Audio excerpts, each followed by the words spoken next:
श्रीमद् भागवत महापुराण दशम स्कंद सप्तदशो अध्याय कालिय के कालिय दह में आने की कथा तथा भगवान का व्रजवासियों को दावानल से बचाना।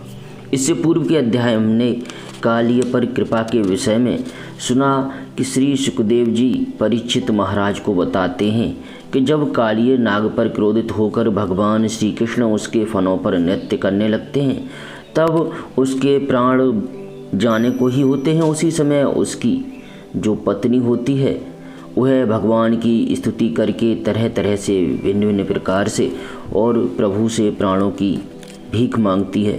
तब श्री कृष्ण उस काले नाग पर कृपा करते हैं। अब आगे नारायणं नमस्कृत्य नरं चैव नरोत्तमं देवीं सरस्वतीं व्यासं ततो जयमुदीरयेत्।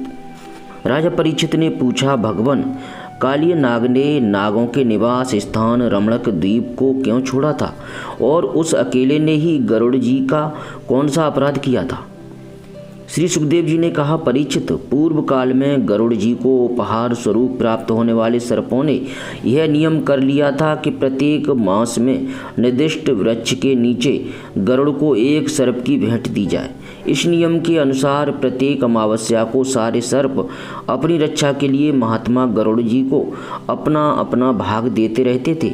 उन सर्पों में कद्रू का पुत्र कालिय नाग अपने विष और बल के घमंड से मतवाला हो रहा था। उसने गरुड़ का तिरस्कार करके स्वयं तो बलि देना दूर रहा, दूसरे सांप जो गरुड़ को बलि देते उसे भी खा लेता। परीक्षित, यह सुनकर भगवान के प्यारे पार्षद शक्तिशाली गरुड़ को बड़ा क्रोध आया।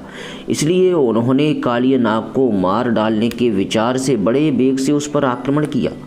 विषधर कालिय नाग ने जब देखा कि गरुड़ बड़े वेग से मुझ पर आक्रमण करने आ रहे हैं तब वह अपने 101 फण फैलाकर डसने के लिए उन पर टूट पड़ा। उसके पास शस्त्र थे केवल दांत, इसलिए उसने दांतों से गरुड़ को डस लिया। उस समय वह अपनी भयावनी जीभें लपलपा रहा था।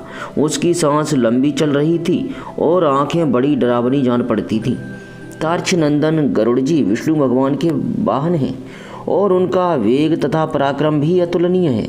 कालिय नाग की यह डिटाई देखकर उनका क्रोध और भी बढ़ गया और उन्होंने उसे अपने शरीर से झटक कर फेंक दिया एवं अपने सुनहले बाएं पंख से कालिय नाग पर बड़े जोर से प्रहार किया।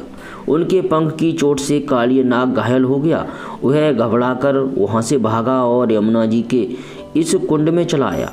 यमुना जी का यह कुंड गरुड़ के लिए अगम्य था, साथ ही वह इतना गहरा था कि उसमें दूसरे लोग भी नहीं जा सकते थे। इसी स्थान पर एक दिन क्षुधातुर गरुड़ ने तपस्वी सौभरी के मना करने पर भी अपने अभीष्ट भक्ष्य मत्स्य को बलपूर्वक पकड़कर खा लिया। अपने मुखिया मत्स्यराज के मारे जाने के कारण मछलियों को बड़ा कष्ट हुआ। वे अत्यंत दीन और व्याकुल हो गईं। उनकी यह दशा देखकर महर्षि सौभरी को बड़ी दया आई। उन्होंने उस कुंड में रहने वाले सब जीवों की भलाई के लिए गरुड़ को यह शाप दे दिया, यदि गरुड़ फिर कभी इस कुंड में घुसकर मछलियों को खाएंगे तो उसी क्षण प्राणों से हाथ धो बैठेंगे। मैं यह सत्य सत्य कहता हूँ। परीक्षित, महर्षि सौभरी के इस सांप की बात कालिय नाग के सिवा और कोई सांप नहीं जानता था, इसलिए वह गरुड़ के भय से वहाँ रहने लगा था। और अब भगवान श्री कृष्ण ने उसे निर्भय करके वहाँ से रमणक द्वीप में भेज दिया। परीक्षित, इधर भगवान श्री कृष्ण दिव्य माला, गंध, वस्त्र, महामूल्य मणि और स्वर्णमय आभूषणों से विभूषित हो उस कुंड से बाहर निकले। उनको देखकर सबके सब ब्रजवासी इस प्रकार उठ खड़े हुए जैसे प्राणों को पाकर इंद्रियां सचेत हो जाती हैं। सभी गोपों का हृदय आनंद से भर गया। वे बड़े प्रेम और प्रसन्नता से अपने कन्हैया को हृदय से लगाने लगे। परीक्षित, यशोदा रानी, रोहिणी जी, नंद बाबा, गोपी और गोप सभी श्री कृष्ण को पाकर सचेत हो गए। उनका मनोरथ सफल हो गया। बलराम जी तो भगवान का प्रभाव जानते ही थे। वे श्री कृष्ण को हृदय से लगाकर हंसने लगे। पर्वत, वृक्ष, गाय, बैल, बछड़े सबके सब आनंद मग्न हो गए। गोपों के कुलगुरु ब्राह्मणों ने अपनी पत्नियों के साथ नंद बाबा के पास आकर कहा, नंद जी, तुम्हारे बालक को कालिय नाग ने पकड़ लिया था, सो छूट कर आ गया। यह बड़े सौभाग्य की बात है। श्री कृष्ण के मृत्यु के मुख से लौट आने के उपलक्ष्य में तुम ब्राह्मणों को दान करो। परीक्षित, ब्राह्मणों की बात सुनकर नंद बाबा को बड़ी प्रसन्नता हुई।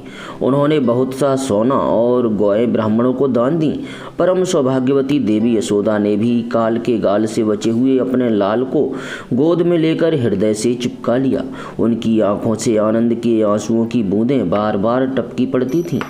राजेंद्र, ब्रजवासी और गौएं सब बहुत ही थक गए थे।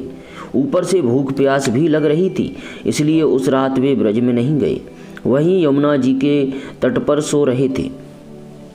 गर्मी के दिन थे, उधर का वन सूख गया था। आधी रात के समय उसमें आग लग गई। उस आग ने सोए हुए ब्रजवासियों को चारों ओर से घेर लिया और वह उन्हें जलाने लगी। आग की आंच लगने पर ब्रजवासी घबराकर उठ खड़े हुए और लीला मनुष्य भगवान श्री कृष्ण की शरण में गए। उन्होंने कहा, प्यारे श्री कृष्ण, श्याम सुंदर, महाभाग्यवान बलराम, तुम दोनों का बल विक्रम अनंत है। देखो देखो, यह भयंकर आग तुम्हारे सगे संबंधी हम स्वजों को जलाना ही चाहती है। तुम में सब सामर्थ्य है, हम तुम्हारे सुहृद हैं, इसलिए इस प्रलय की अपार आग से हमें बचाओ। प्रभो, हम मृत्यु से नहीं डरते, परंतु तुम्हारे अकुतोभय चरण कमल छोड़ने में हम असमर्थ हैं। भगवान अनंत हैं, वे अनंत शक्तियों को धारण करते हैं। उन जगदीश्वर भगवान श्री कृष्ण ने जब देखा कि मेरे स्वजन इस प्रकार व्याकुल हो रहे हैं, तब वे उस भयंकर आग को पी गए। श्रीमद् भागवत महापुराण 10वें स्कंध 17वां अध्याय समाप्त। जय श्री कृष्ण।